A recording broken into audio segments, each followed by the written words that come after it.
السلام عليكم ورحمة الله وبركاته، أهلا بيكم في وصفة جديدة من مطبخنا مطبخ الماسة. النهاردة هنعمل مع بعض البيتي فور بعد ما عملنا مع بعض الفيديو اللي فات البسكوت، والحمد لله طلعت طلع ناجح. هنعمل مع بعض البيتي فور. الطريقة دي أنا معتمداها ما بغيرهاش، إن شاء الله هتعجبكم. تابعوا معايا الفيديو للآخر واعرفوا معايا ازاي تنجحوا البيتي فور بتاعكم. وده الأشكال اللي أنا عاملاها. ممكن بتب واحد تعملي اكتر من شكل وتزينيها بالشكل اللي انت عايزاه وبالخامات اللي انت عايزاها، دي حاجة ترجع لك وبايدك. آم، يلا بينا نقول مع بعض المقادير، واللي لسه لأول مرة يتابعني ما ينسانيش باللايك والشير ويفعل زر الجرس عشان يوصلكوا كل جديد من وصفاتي. ونقول بسم الله. معانا اول حاجة، معانا ده دقيق، نص كيلو من الدقيق متعدد الاستخدامات، منخول كويس جدا. اهم حاجة تختاري نوع كويس من الخامات عشان تنجح معاكي الوصفة. ده يعني 512 جرام بالظبط من الدقيق. معانا 450 جرام من الزبدة. شلت معلقة من الزبدة، حطيت مكانها معلقة من السمنة البلدي، هتوديكي في حتة تانية، ريحتها حلوة جدا، ما تقلقيش من معلقة السمنة. التوتال كله بمعلقة السمنة 450 جرام. معانا سكر بودر 120 جرام من السكر البودر. معانا 4 بيضات، منهم بيضة بيضة كاملة صفار وبياض. التلات بيضات التانيين صفار بس. يبقى البيض بتاعنا 3 صفار بيض وبيضة كاملة. ده هيخلي معاكي البيتي فور دايب، والبيضاية الكاملة هتمسكه معاكي شوية، تخليه ناشف شوية. عايزاه يبقى ناشف، هيبقى 4 عدد بيض كاملين صفار ببياض. معانا معلقة كبيرة من الفانيليا السايلة. اول حاجة هنجيب بولة فاضية هننزل بيها بالزبدة بتاعتنا. النهاردة كان الجو برد جدا لدرجة ان الزبدة بتاعتي انا كنت مطلعاها من التلاجة بس ما كانتش متلجة، بس فعلا طلعت عيني وغلبتني في الضرب بالمضرب. لا الزبدة تستعمليها في الشتاء لا مش حلوة خالص. ضربت فيها كتير جدا عما فكت معايا. هنبدأ نضرب واحدة واحدة. المضرب كان بيمشي بالعافية أصلا من برودة الجو. فضلت أضرب فيها لحد ما لونها فتح وفكت معايا شوية، بدأت أنزل عليها بالسكر البودر. نفضل نضرب. الخطوة دي هتاخد معانا شوية وقت، ما تتسرعيش، لا اشتغلي براحتك. لازم تاخدي النتيجة، هو ده اللي بينجح معاكي البيتي فور وبيخليه دايب وناعم جدا. لازم تضربي الزبدة مع السكر كويس لحد ما يتحول لونهم للون أبيض وكريمي زي الكريم شانتيه، يعني تيجي حتى تشوفيه تلاقيه ناعم قوي.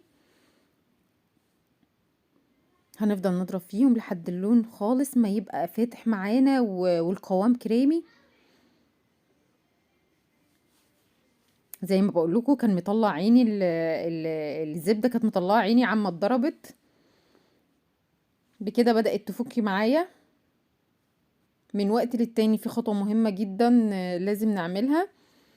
هنجيب الاسباتولا وهننزل الجوانب عشان لو في اي زبدة او سكر على جوانب البولة، ننزلها ونضربها كويس بالشكل ده.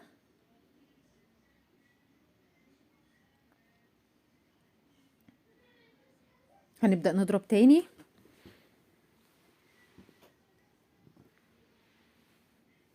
لو عندك عجان اعمليه في العجان بايدك، بس هياخد منك وقت طويل قوي.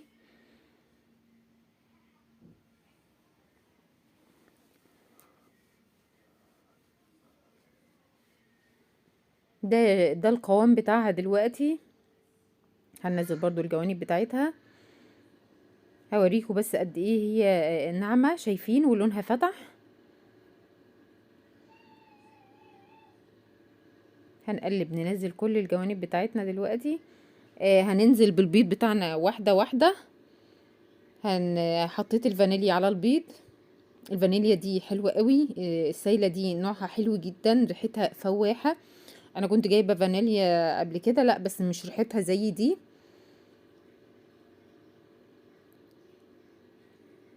هننزل ببيضه بيضه ونضرب، في كل بيضه نضربها كويس جدا لحد ما تختفي.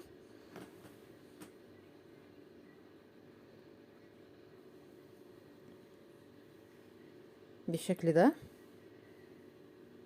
ننزل بيهم بالتدريج واحده واحده. كده ضربنا الاربع بيضات بتوعنا. اعتقد مرحله هننزل بس الجوانب بتاعتنا، واعتقد مرحله المضرب كده خلاص خلصت. هنبدأ نزود الدقيق بتاعنا بس.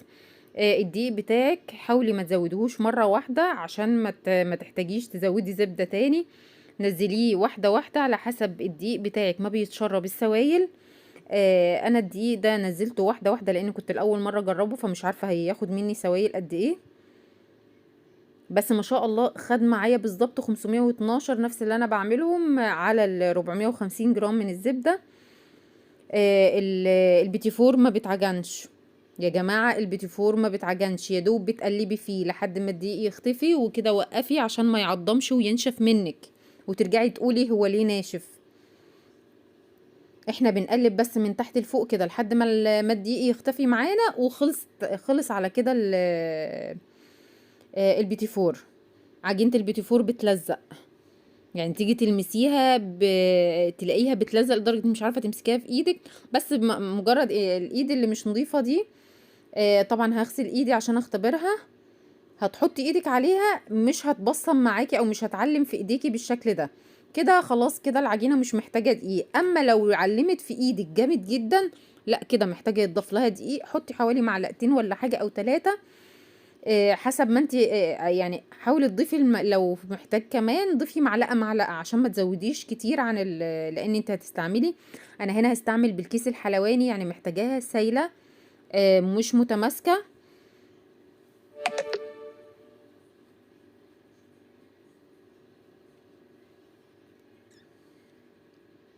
عارفة الفيديو طال معاكم، بس انا بشرح لكم كل حاجة بالتفصيل عشان اللي حابب يجرب. جربي في نص كيلو، انا عاملة نص كيلو قليل مش كتير، بس ما شاء الله بيعمل معاكي كمية. انا هعمل شوية برضو بالكاكاو الخام بالشوكولاتة. جبت معلقة من الكاكاو الخام، لازم يتنخل يا جماعة الكاكاو، لان الكاكاو بيكتل، ولو حطيتيه كده الكتل بتاعته بتفضل زي ما هي وما بتفكش. فمن الافضل انك تنخليه. هنضيف معاها عشان زودنا معلقة من الكاكاو، هنضيف معاها معلقة من الزبدة ونبدأ نقلب. كده بقى معانا البيتي فور بالفانيليا وبيتي فور بالشوكولاتة. انا هستعمل عشان ما حدش يقول نجيب منين كيس الحلواني، الكيس ده متوفر في كل محلات مستلزمات الحلواني. انا كنت جايبة ده بجنيه وده ب2 جنيه، اللي هو ب2 جنيه امتن. بس الكلام ده انا كنت جايباه من مدة، انا معرفش دلوقتي بكام. على فكرة حلو جدا، انا بستعمله ومش بتقطع بسهولة زي ما بيتقال. لو عجينتك سلسة ومظبوطة ما تقلقيش مش هيتقطع. ده التب بتاعنا اللي هستعمله، ده النجمة المقفولة. انا ما لقيتش، كنت نازله اجيب اللي هو التب المفتوح، النجمه المفتوحه، لان بيبقى شكله احلى كتير في البيتي فور، بس لقيته خلصان. ده كان عندي اصلا من السنه اللي فاتت. هو ما شاء الله بيديني اشكال حلوه برضو. التب الواحد على فكره انت ممكن تعملي اكتر من شكل للبيتي فور. هنبدأ نملى الكيس الحلواني، بس حاولي ما تملهوش قوي عشان تقدري تتحكمي في شكل البيتي فور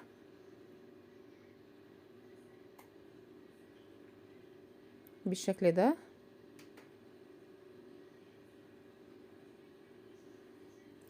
ده الصينية بتاعتنا، اولا مش مدهونة اي حاجة. حابة تحطي ورق زبدة حطي، بس انا مش هحط ورق زبدة. البيتي فور فيه المادة الدهنية الكفاية ليه. ما تحطيش اي حاجة او تدهيني الصينية باي حاجة، وان شاء الله هيطلع مظبوط معاكي. ده شكل النجمة بتاعتنا، شكلها حلو جدا، او الوردة. انا بحرك ايدي حركة خفيفة كده بتطلع مدرجة معانا شكل الوردة.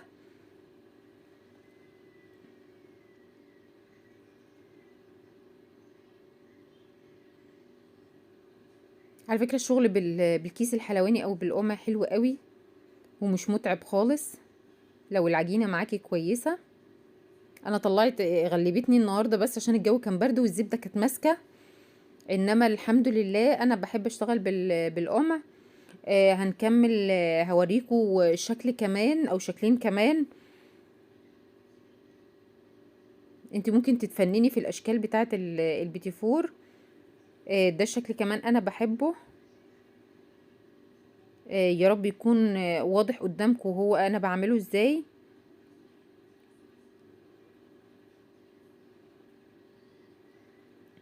هعمل كذا واحدة منهم.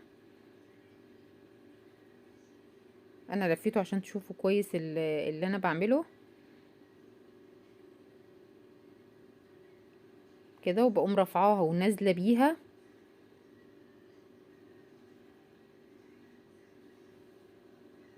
لو حته مش مظبوطه ممكن تظبطيها بايدك، مفيش مشكله.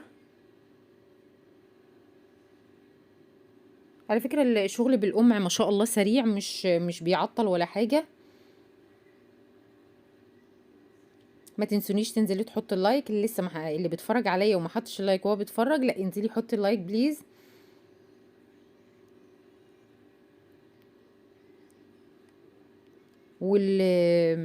اللي عمل او جرب طريقتي بتمنى ان انتوا تنزلوا لي في الكومنتات توريوني اللي انتوا عملتوه او التجارب اللي انتوا عملتوها في البيتي فور او البسكوت. ده شكل الوردة برضو بلفه. الشكل ده برضو حلو قوي.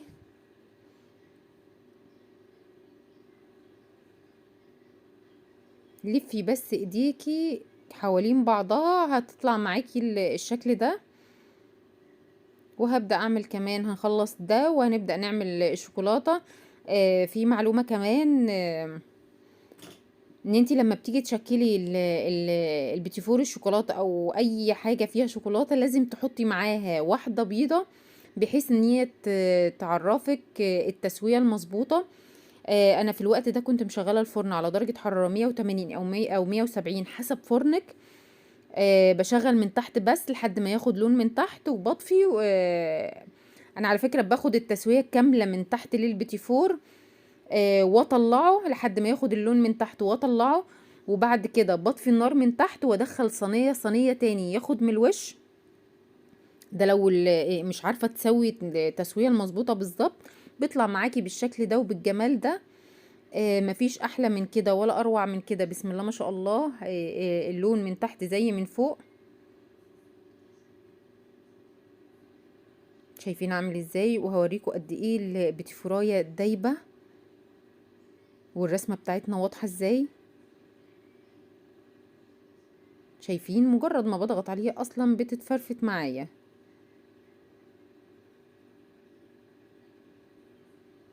حلو قوي قوي قوي. بدأنا بقى نجهز الحاجات اللي هنشكل فيها. ده فورماسيل بشوكولاته بني، ده فورماسيل ملون، ده جوز الهند اللي موجود عندك ومتاح. ده كريسبي، عندك فستق اعملي بيه، عندك لوز اعملي بيه، عندك سوداني اعملي بيه مجروش. دي شوكولاتة سما دارك، حطيتها على حمام بخار لحد ما فكت، بس مش ما فكتش كلها. ما تسيبيهاش تفكي للاخر عشان ما تغيرش، ما تتحرقش وتغير طعمها. حاولي المية ما توصلهاش نهائي عشان ما تكتلش منك الشوكولاتة وتعمل حبيبات كده باظت منك وتبقى عامله زي الجناش. احنا عايزينها سايله. انا حطيت مكعب من الزبده، واحط كمان معلقه من الزيت لان حسيت ان هي ماسكه شويه. ممكن تحطي زيت او زبده. انا حطيت معلقه مكعب من الزبده ومعلقه من الزيت. هنجيب دلوقتي البيتي فور بتاعنا، هنحط يدوب نقطه بس من الشوكولاته. اللي عايز يعمل بمربى يعمل بمربى، بس المربى بترطب البيتي فور، يعني بعد فتره تلاقيه طرى. لو عندك اوردرات بقى، لو انت عايزه مده وهيتساب عندك، لا هيطرى منك. الشوكولاته بتفضل محافظه على البيتي فور ناشف. هنبدا دلوقتي ننزلها في الفورماسيل. ده شكلها. التزيين بيرجع لك انت وراحتك، انت اللي شايفه وانت اللي هتزيني. انا بديكي افكار بس.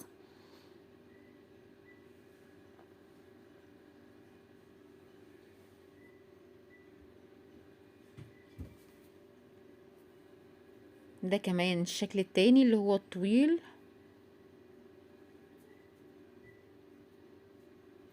على فكرة احنا ممكن ما نحطش اللي في النص ده ونحطهم الاتنين مع بعض كده في الشوكولاتة، هيمسكوا، ما تقلقيش مش هيفك خالص. حطيناه في جوز الهند، ده شكلها. حطيناه، جبنة صينية، حطينا عليها كيس تلاجة زي ما انتوا شايفين كده. ونحط، نبدأ نرص عليها البيتي فور، او لو عندك ورق زبدة حطي عليه ورص عليه. هنحط في النص وعليها واحدة كريسب.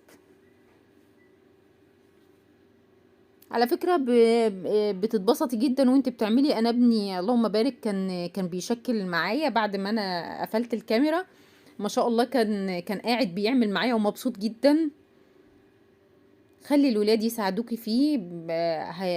اولا هتحسي بالبهجة وبهجة العيد وكل سنة وانتم طيبين.